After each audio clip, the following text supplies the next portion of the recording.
Hello everyone, good morning. कशा आहात तुम्ही सगळे? आय होप की तुम्ही सगळे मस्त मजेत असाल. आम्ही पण एकदम मस्त मजेत आहोत आणि तुम्हा सगळ्यांचं माझ्या व्हिडिओमध्ये परत एकदा खूप खूप मनापासून स्वागत आहे. चला तर माझ्या दिवसाची सुरुवात कशी झाली आहे हे तर तुम्हाला कळालंच असेल. अव्यूला पाणी खेळायला भयंकर आवडायला लागलं. इतका पाणी खेळतो ना तो. प्रत्येक वेळेस त्याला कुठेही जर ग्लास दिसला तर पाणी दे आणि मला त्याच्याशी वाटीत पाणी घालू दे. आणि जेव्हापासून त्याला स्पेशली बर्थडेला त्याला ती किट मिळाली आहे ना, बकेट अँड ऑल, त्याच्याबरोबर खेळणं आणि पाण्याबरोबर खेळणं तर हे त्याचं फेवरेट टास्क झालं आहे. चला असं आता तो भिजलाच होता म्हणून त्याची आंघोळ केली. त्यानंतर मी पण छान छान आंघोळ केली आहे. त्यानंतर लगेच मी म्हटलं देवपूजा करून घेते, कारण माझं आजकाल असं व्हायला लागलं आहे, आंघोळ झालं की सगळ्यात आधी स्वयंपाकाची घाई, स्वयंपाक झालं की आधी अव्यूला भरवायची घाई, असं होत जातं आणि मग माझी देवपूजा रोज लेट व्हायला लागली होती. म्हणून मी म्हटलं आंघोळ झालं सर्वात आधी मी आता देवपूजा करून घेते. छान अशी देवपूजा आवरून घेतली. तसं बाय द वे आज आहे होळी आणि तुम्हा सगळ्यांना होळीच्या खूप खूप शुभेच्छा. आज होलिका दहन आहे आणि उद्याला राहणार आहे धुलीवंदन. आम्ही नक्कीच होळी खेळू. तसं तर मलाही सुद्धा होळी खेळायला नेहमीपासून आवडतंच, पण असं झालंय ना की मला भरपूर सर्दी आणि खोकला वाटतोय आणि अव्यूला ऑलरेडी सर्दी आहे. सो होळी खेळायचं की नाही हे आपण उद्याच्या दिवशी ठरवू. बघा ही जी कडी आहे ना, हे छोटंसं सेक्शन तुटलं होतं, म्हणजे थोडंसं केलं होतं झाडांचं आणि त्याच्यामुळे ते तुटलं. तर मी त्याला बाजूला थोडंसं लावून घेतलं होतं, पण तरी सुद्धा ते जगत नाही आहे. 1-2 दिवस छान पाणी घालून बघूया, नाहीतर मग ते नाहीच होणार मला असं वाटते. त्यानंतर भरपूर सारी झाडं घरात आणली आहे. काय काय आहे, कोणते आहे, कुठे कसं काय ठेवलंय, काय विचार करून ठेवलंय, हे सगळं तुम्हाला माझ्या गार्डनिंगच्या व्हिडिओमध्ये बघायला मिळेल, जो व्हिडिओ याच्यानंतर लवकरच येणार आहे. सोनचाफा पण आणला आहे. चला तर मग आता छोटासा बाल्कनीचा टूर एन्जॉय करा.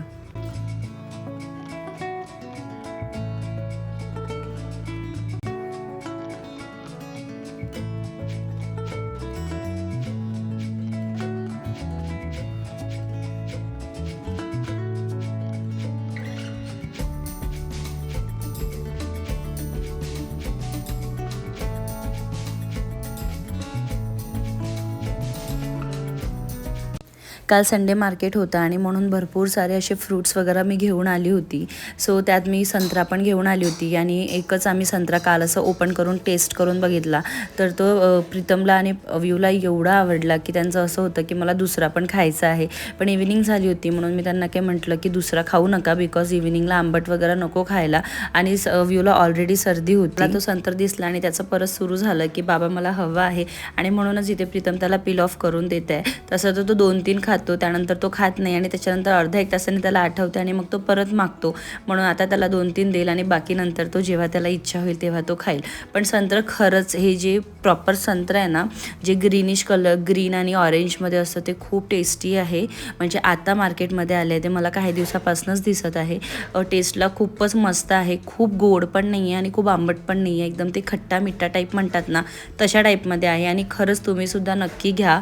आणि मी तुम्हाला माझी एक छोटीशी स्टोरी सांगते संत्र्यावरची. जेव्हा मी प्रेग्नेंट होती तेव्हा मला संत्र्याची डोहाळे लागली होती, तेही स्टार्टिंगला, खूप स्टार्टिंगला. म्हणजे जेव्हा मला माहिती झालं, मला फर्स्ट मंथलाच माहिती झालं होतं की मी प्रेग्नेंट आहे आणि त्यानंतर आपण थोडंसं R&D करायला लागतो की आपल्याला काय खायला पाहिजे, किती क्वांटिटीमध्ये खायला पाहिजे वगैरे. तर त्यावेळेस मला असं माहिती झालं होतं की मुलांच्या केसांसाठी ना तुम्ही संत्र खाऊ शकता आणि ते खूप चांगलं पण असते आणि ते दुपारच्या वेळेस खायचं, म्हणजे तुम्हाला सर्दी खोकला नको व्हायला. सो मी त्यावेळेस ना दुपारच्या वेळेस ना 1 ते 2 संत्र रोज खायची जेव्हापर्यंत मी पुण्याला होती, म्हणजे 3 महिन्यापर्यंत मी ते खाल्ले होते. मला अजूनही आठवते आणि मला संत्र आधीपासूनच आवडते. नागपूरला असताना सुद्धा मी खूप संत्र खायची. पण आता थोडासा इंटरेस्ट कमी झाला आहे, प्रत्येकच गोष्टींमधनं इंटरेस्ट कमी झाला आहे. आता टेस्ट वाईज पण गोष्टी पहिले जे आवडायचं ते आता आवडत नाही, आता जे आवडतं ते आधी आवडत नव्हतं. सो असं काहीसं हार्मोनल चेंजेस पण म्हणू शकता तुम्ही याला. सो असं काहीसं आजकाल माझ्याबरोबर होतं आहे. चपात्या फक्त माझ्या तेवढ्या बनवायच्या राहिल्या होत्या. मी म्हटलं की कणिक माझी मळून ठेवते आणि ते थोडं भिजेपर्यंत, कणिक मी नेहमी जेव्हा पण मळून ठेवते ना तेव्हा मी 10 ते 15 मिनटं मळून ठेवते, त्यानंतरच चपात्या करते, म्हणजे ती सॉफ्ट पण होते आणि छान अशी फुलते पण. म्हणून मी नेहमीच 10 मिनटं तरी त्याला भिजवायला ठेवते. आता माझ्याकडे तेवढे 10 मिनटं होते आणि मला हे 2 जे डबे आहेत ना माझे, ते खूप दिवसाचे धुवायचे पडले होते. म्हटलं चला आधी तेवढे मी क्लीन करून ठेवते, कारण काय होतं ना, मीठ थोडं जरी कमी पडलं की परत त्यातच टाकल्या जात होतं आणि त्याचबरोबर साखर किंवा चहापत्तीचं पण तसंच खायचं होत होतं. कमी झालं की लगेच टाकल्या धुवायला जात होतं. म्हटलं डबे काही धुवायचा मुहूर्तच लागत नाही आहे, आता आहे वेळ तर आपण तेवढं छोटंसं जे आहे ते काम करून घ्यावं. म्हणून ते छान असे धुवून ठेवले, नॅपकिनवर ठेवले आहे, कारण बाहेर ठेवले तर ऊन खूप जास्ती कडक आहे आणि त्याचबरोबर ना माझे कपडे पण तिथे वाळत होते, म्हणून मी इथेच ठेवले ते. आणि लगेच मला काही असं भरायची पण घाई नव्हती, म्हणून मी म्हटलं चला तेव्हापर्यंत ते वाढतं. आणि तेवढ्यातच माझ्या लक्षात आलं की मला आता अव्यूला जेवण पण भरवायचं आहे. लवकरात लवकर जी आहे चपाती बनवून घेतली एक अव्यूसाठी, त्याला छान असं तूप पण लावून घेतलं आणि त्यानंतर लगेच मग अव्यूला जेवण भरवायला बसली. आता असं होतं ना, अव्यूचं आजकाल एक नवीनच त्याचं सुरू झालं आहे, टी व्हीपेक्षा जास्ती त्याला पाणी खेळायला आवडतं. तर मी एका छोट्या वाटीमध्ये त्याला पाणी देते आणि दुसरी एक रिकामी वाटी देते, मग तो शिफ्ट करता करता जेवण करतो. आज खूप दिवसांनी त्याचं गाणं फेवरेट तिथे लागलं होतं, म्हणून त्याचं टी व्ही पण बघणं सुरू होतं आणि त्याचबरोबर पाणी खेळणं पण सुरू होतं. आणि सोबतच मी म्हटलं चपाती त्याची खाऊन झाली आहे प्रीतम, थोडासा भात मला आणून दे, म्हणून त्याने थोडासा भात पण आणून दिला. आणि मग अव्यूला छान असं पोटभर मी जेवण, अव्यूने पोटभर जेवण केलं की मला खूप जास्ती समाधान मिळते आणि असं वाटते की आजची जी अर्धी जंग आहे ना दिवसभराची ती मी जिंकून घेतली आहे. बाय द वे मी आज बनवली शेवगाची शेंगा पुणेरी भाषेत, आणि आमच्या नागपूरला ना याला मुंगनाची शेंगा म्हणतात. सो इथे वेगळ्या तरीकेने बनवली जाते ती भाजी, फक्त शेंग्याची भाजी बनवली जाते, पण नागपूर स्टाईलनीच मी बनवते कारण आम्हाला तशाच पद्धतीची ती आवडते. सो मी नेहमी वांगी घालून छान अशी शिजवून बनवून घेते ती, आणि मी वेगळं असं उकडत नाही, मी सोबतच बनवते. तुम्हाला जर याची रेसिपी हवी असेल ना तर तुम्ही नक्की मला कमेंट करा, मी तुमच्याशी शेअर करेल. त्यानंतर मला अव्यूची आज बॉटल छान अशी वॉश करून घ्यायची होती, डीप क्लिनिंग करून घ्यायची होती. सो तीच मी इथे करायला घेतली आहे. सर्वात महत्त्वाचं म्हणजे जेव्हा स्ट्रॉवाली बॉटल असते ना तर त्याच्या आतमध्ये एक वेगळा ब्रश मिळतो क्लीन करायला, पण या बॉटलच्या सोबत तो ब्रश मला नाही मिळाला. सो मी काय करते, आपली अगरबत्तीची काडी असते त्याच्याने व्यवस्थित क्लीन करून घेते, त्याला कापूस लावून घेते आणि पुढून मागून छान असं स्ट्रॉ पण क्लीन करून घेते. त्याच्यानंतर जो तो निप्पल असतो ना ज्याने तो पितो ते सुद्धा मी क्लीन करून घेते. आणि नेहमी अशी मी 8 दिवसातून एकदा, कधी कधी 8 दिवसातून 2दा आणि कधी कधी 15 दिवसातून एकदा असं माझं सुरू असते. पण बॉटल मी नेहमी प्रेफर करते की डीप क्लिनिंगच करू. वरच्यावर मी खूप कमी वेळा करते, पण डीप क्लिनिंग मी खूपदा करते. आणि त्याचबरोबर ही बॉटल क्लीन केल्यानंतर मी थोड्या वेळ याला गरम पाण्यात सुद्धा छान असं भिजू ठेवते, किंवा कधी कधी उकळत्या पाण्यात 10 मिनटं ठेवते, म्हणजे त्यातलं जेवढं काही घाण असेल ना ते निघून जाते. बघा स्ट्रॉ क्लीन वाटत होता, पण जेव्हा मी कापूस त्यात घातला त्यानंतर त्यात खूप घाण निघाली, आणि हीच घाण मला नको असते. म्हणून मी खूपदा ट्राय करते की आठवड्यातनं एकदा मिनिमम मी ती छान अशी डीप क्लिनिंग करून घेऊ.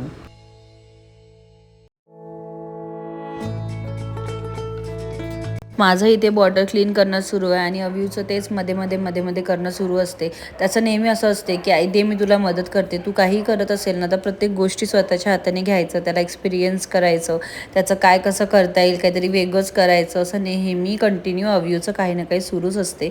चला माझी बॉटल पण इथे ऑलमोस्ट क्लीन झाली. आता मला फक्त याला गरम पाण्यातून एकदा काढून घ्यायचं आहे, तेही करून घेते आणि मग माझं हे काम आजचं संपलं.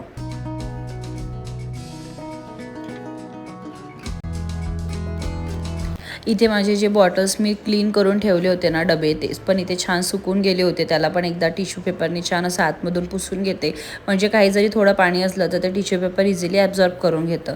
आणि त्यानंतर ना मी नेहमी जे डब्यांची जागा आहे ना ती मोस्ट ऑफ टाईम चेंज करत असते. त्याचं रिझन 2 ते 3 आहे. पहिली गोष्ट तर मी ट्रान्सपरंट डबे जास्ती प्रेफर करते, बिकॉज त्यात कोणत्याही गोष्टी मला इझिली दिसतात. आणि आता असं झालं आहे की अव्यूमुळे मला खूपदा ना वेळ मिळत नाही की कुठे काय वस्तू आहे, तर मला दिसलं की ते इझी पडतं पटकन वापरायला. आणि ट्रान्सपरंट डबे यासाठी पण ड्रायफ्रुट्स दिसले की आपण पटकन खाऊ पण शकतो, सो बेस्ट आहे. हॅलो एव्हरीवन, कसे आहात तुम्ही सगळे? आय होप की तुम्ही सगळे मस्त मजेत असाल. आम्ही पण एकदम मस्त मजेत आहोत. थोडंसं मेकअप केलंय बिकॉज माझं जस्ट झोपून उठला आहे, त्यामुळे त्याला आई लागत आहे, बट इट्स ओके. आता त्याला थोडंफार काहीतरी भरवणार आहे मी. सो त्याआधी तुम्हा सगळ्यांना हॅपी होळी. आज आहे होलिका दहन आणि आमच्याकडे पण सोसायटीमध्ये छोटंसं सेलिब्रेशन होते, तेच तुमच्याशी मी आता शेअर करणार आहे. सर्वात आधी आता मी पटापट स्वयंपाक करून घेते. आता काहीतरी 4 वाजले आहेत. सगळ्यात आधी स्वयंपाक करते, त्यानंतर आपण होलिका दहन करायला जाऊ. त्याचबरोबर थोडीफार छोटी मोठी पूजा असते ती पण करूया. आणि उद्या आहे रंगपंचमी. उद्याचा व्लॉग बघायला अजिबात विसरू नका. काही असं स्पेशल करणार नाही आहे बिकॉज अव्यूला बरं नाही आहे, म्हणजे थोडीशी सर्दी झाली आहे त्याला. सो काहीतरी छोटं मोठं सेलिब्रेशन आपण नक्कीच करूया. So stay connected. पुढे काय होते तुमच्याशी शेअर करते. किचनमध्ये आल्यावर सर्वात आधी मी छान असं कुकर लावून घेतलं. आज मला पुरणाची पोळी पण करायची आहे. सो त्यासाठी वरण भात आणि पुरणाच्या पोळीसाठी जी आपली चण्याची डाळ असते ती घातली आहे.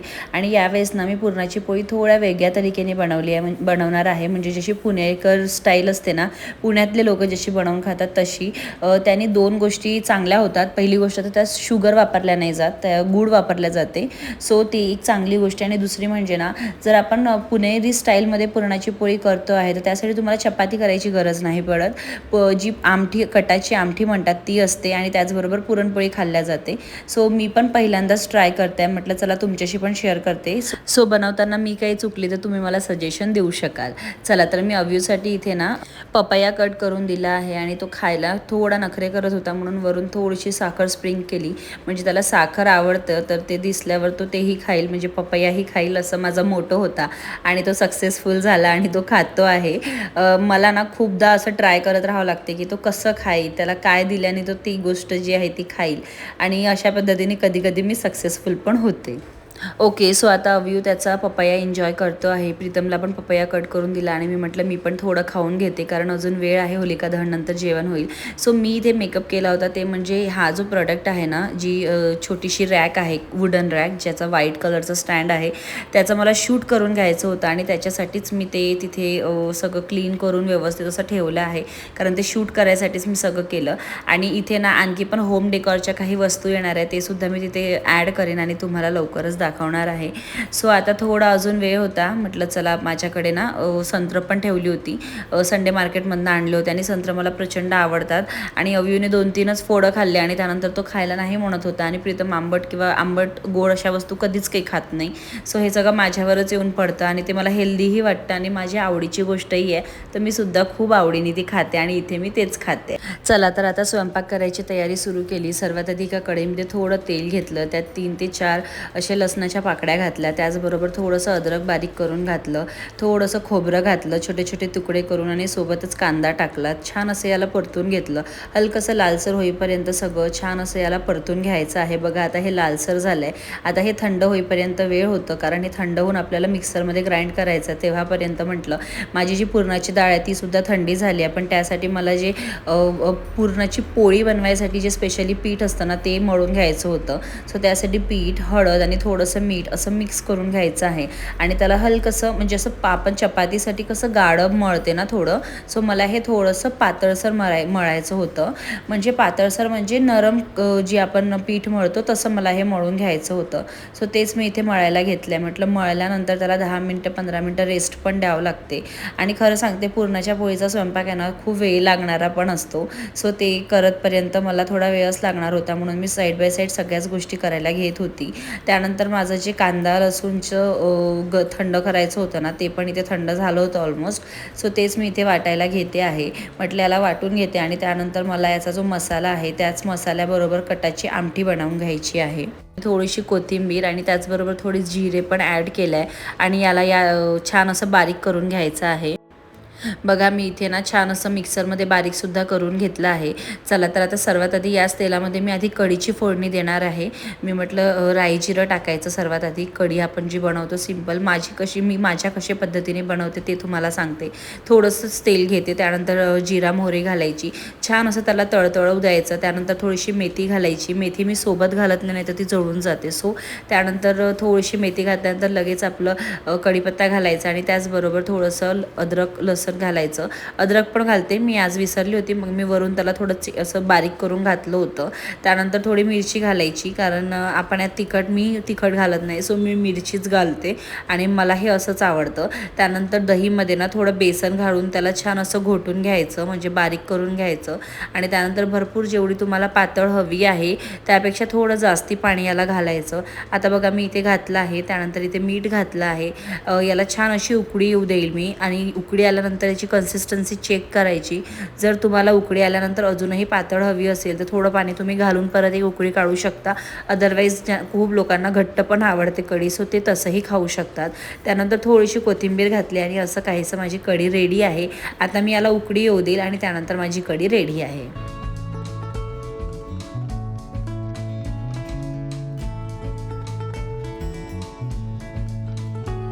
चला एका साईडला माझी कढी उकडते आहे तेव्हापर्यंत म्हटलं कटाची जी आमटी आहे ती पण बनवायला घेऊया. त्यासाठी मी थोडं तेल घेतलं, त्यात जिरा मोहरी घातलं, थोडी कढीपत्ता घातले आणि त्याचबरोबर 2 मिरची मी स्लीट करून यात घातले आहे.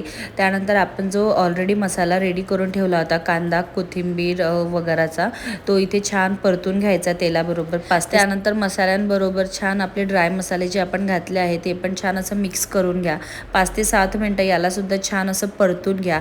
आता हे परतून पर्यंत आपली जी पुरणाची डाळ ऑलरेडी शिजलेली आहे त्यातलं जेवढं एक्सेस वॉटर असेल तो सगळं काढून घ्या आणि थोडीशी डाळ पण आपल्याला त्यात घालायची आहे. म्हणजे थोडीशी एकदम 1 चमचे छोटी जी पोह्याचा चमचा असतो ना तेवढ्या, याच्यात थोडी जास्ती पडली होती तीच मी इथे रिटर्न ठेवते आहे. आणि त्यानंतर ना जी आतमध्ये डाळ आहे त्याला मॅश करून घ्या. माझ्याकडे पावभाजी मॅशर होतं तर मी त्याने स्मॅश केलं आणि त्याचबरोबर मी पुरणाची डाळ पण मॅश करते आहे, कारण मला पुरणाची डाळ पण दुसरीकडे शिजवायला गुळाबरोबर ठेवायचे, ते सुद्धा तुम्हाला दाखवते. पण हा जो वॉटर एक्स्ट्रा होता ना तो मी या जी आपली कटाची आमटी आहे त्यामध्ये घातला मसाल्यांबरोबर आणि त्यानंतरही मी वरून थोडं पाणी घातलं, कारण मला वाटलं खूप जास्ती गाढी कन्सिस्टन्सी आहे, मला पातळ हवी होती. वरून थोडंसं कोथिंबीर घातलं आणि याला छान अशी उकळी येऊ दिली. यानंतर पण मी 5 ते 7 मिनटं छान अशी उकळू दिली आणि त्यानंतर आपली कटाची आमटी रेडी आहे. यात मीठ घालायला विसरू नका, मी मीठ घालायचं विसरली होती पण नंतर मी घातलं. आता त्यानंतर मी थोडं प्लॅटफॉर्म वगैरे क्लीन करून घेते आहे, बिकॉज मला आता इथे चपात्या म्हणजे पुरणाची पोळी करून घ्यायची आणि त्याचबरोबर मला पुरण जे आहे ते पण इथे करायला ठेवायचं होतं.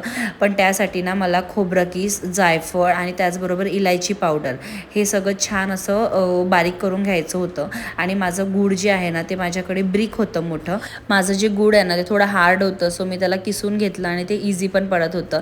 सो माझं जे प्रपोर्शन होतं ते 1 वाटी डाळसाठी 1 वाटी गूळ असं होतं. सो मी 1 वाटी डाळ घेतली आणि 1 वाटीच तेवढंच किसलेलं गूळ घेतलं आहे, तर ते प्रपोर्शन एक्झॅक्ट परफेक्ट होतं. खूप जास्ती गोड पण नव्हतं आणि खूप जास्ती फिकट पण नव्हतं, एकदम परफेक्ट मला वाटलं. सो तुम्हीसुद्धा हे ट्राय करणार असाल तर असं इक्वल प्रपोर्शनमध्ये तुम्ही घेऊ शकता.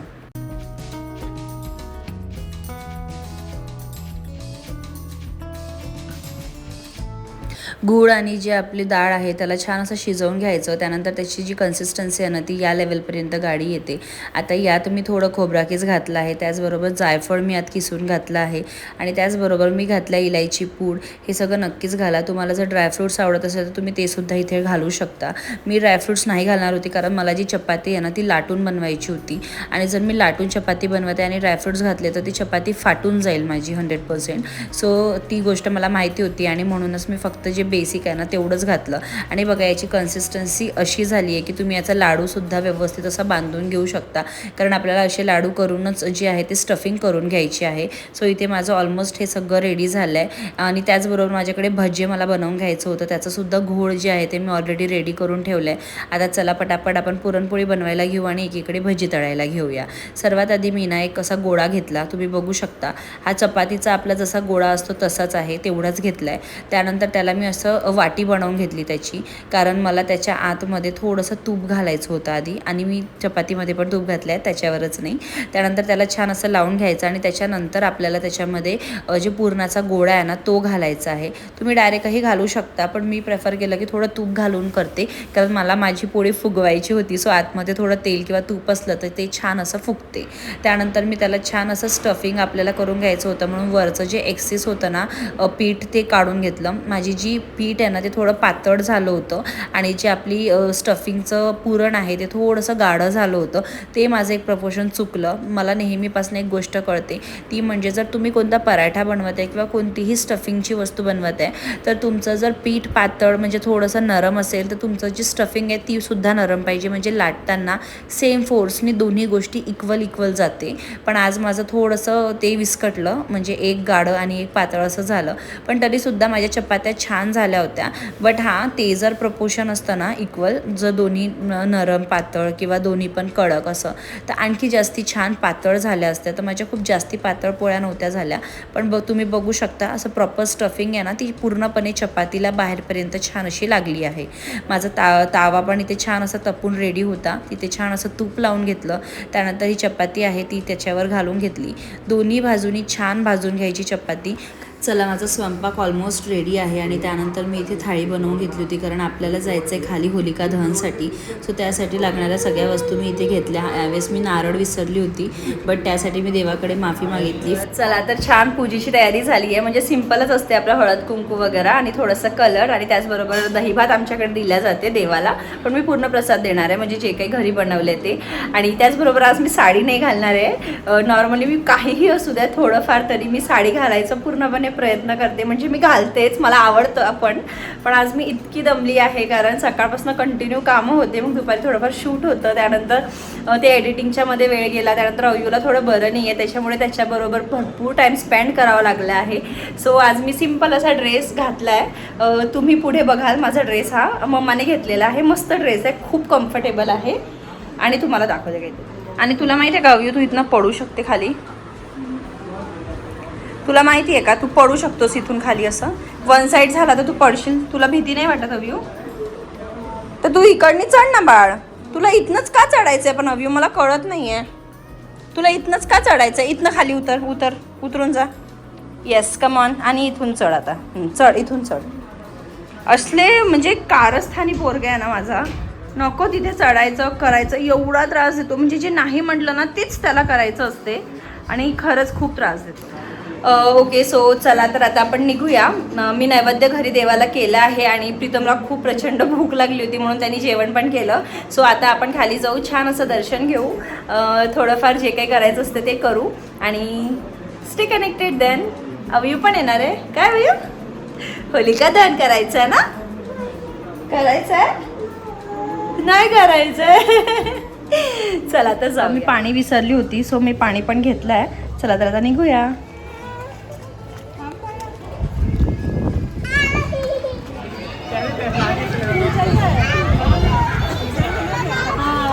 इसको 24 से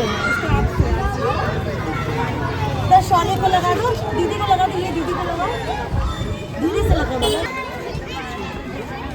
आम्ही खाली आलो, काहीतरी 8 वाजले होते आणि सगळेच होलिका दहन व्हायची होती आणि सगळे पूजा करत होते. तर मी पण छान तिथे पूजा करून घेतली. हवा एवढी सुरू होती की दिवा तिथे लागतच, म्हणजे लावतानाच तो परत विजून जात होता, तर दिवा मी तसाच ठेवला आणि त्यानंतर छान अशी पूजा करून घेतली.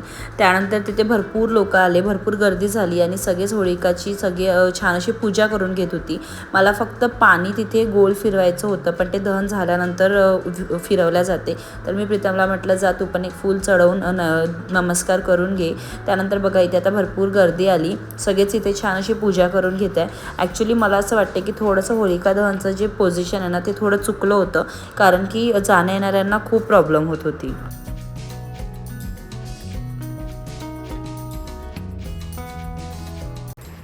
आणि आता इथे बघा लहान मुलांची होळी. थोडंसं होळी म्हटलं की लगेच यांना गुलाल खेळायचं असते आणि लहानपणीच्या आपल्याही आठवणी इथेच कुठेतरी थांबल्या आहेत असं वाटलं मला.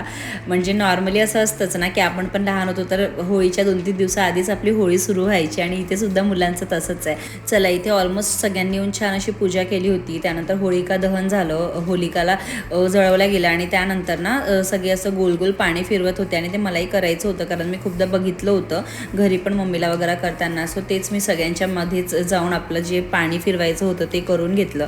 पण त्यानंतर ना ती आग एवढी जास्ती भडकली मीन्स जास्ती लागली त्याला, की ते गोल गोल 5दा फिरल्याच गेलं नाही, तर 2दा फिरवल्यानंतरच मग मी स्टॉप करून दिलं, कारण ती जी हवा ज्या डायरेक्शनला होता ना त्या डायरेक्शनला खूप जास्तीच गरम होत होतं आणि मी म्हटलं रिस्क नको घ्यायला. मला 2-3 वेळा असं पण दिसलं की वरून जी चिंगारी आहे ती खाली पडते आहे. सो मी 2दाच गोल फिरले आणि त्यानंतर मग मी तिथे स्टॉप. आणि अशा प्रकारे छान असं होलिका दहन झालं, छान दर्शन झालं आणि मग मी माझ्या दोन्ही पण क्युटीजला छान असं कलर लावलं. अवयूला फार नवीन वाटत होतं, त्यामुळे तो बाबांच्या गालावर लागलेल्या कलरशी कंटिन्यू खेळत होता. आणि अशा प्रकारे आजचा दिवस मस्त असा स्पेंड झाला आहे. होलिका दहन झालं, हेच असते की होलिका दहनमध्ये जे काही निगेटिव्हिटी आहे ते सगळं जळू दे, सगळ्यांना सुखी असू दे. त्यानंतर आम्हाला वर जायचं होतं, म्हणजे घरी जायचं होतं, पण अव्यूला अजिबात वर यायचं नव्हतं, त्यामुळे तो अंगावरून कंटिन्यू उडी मारत होता. चला तर आम्ही छान अशी पूजा करून आलो आहे. अवयूला छान छान कलर लावलाय. होळीची सुरुवात झाली आहे, म्हणजे रंगपंचमीची सुरुवात झाली आहे. चला वन्स अगेन तुम्हा सगळ्यांना हॅपी होळी. भेटूया उद्याच्या मस्त एका नवीन व्हिडिओ बरोबर. तेव्हापर्यंत bye and take care. Say bye bye.